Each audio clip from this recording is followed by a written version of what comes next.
Hello, today I will show you how to install Hyper-V on Windows 11. Click on Windows Start and type Features. Click on the program that showed up.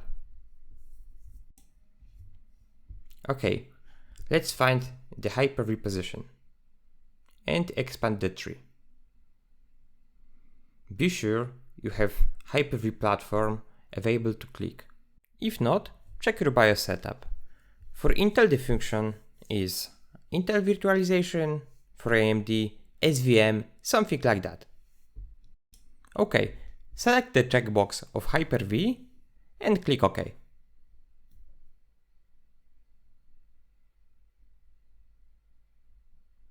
Click Restart Computer. The second way to install Hyper-V is installation via Powershell. Copy that command you can find in description of video. Open Start and type Powershell. Run as administrator.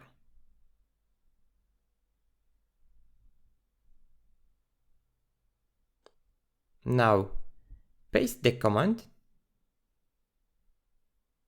and click enter. As you can see, the feature is installing automatically. Now type Y letter to restart your PC.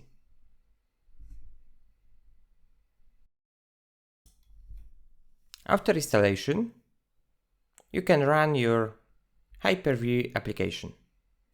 Type Hyper-V in Start menu and click it.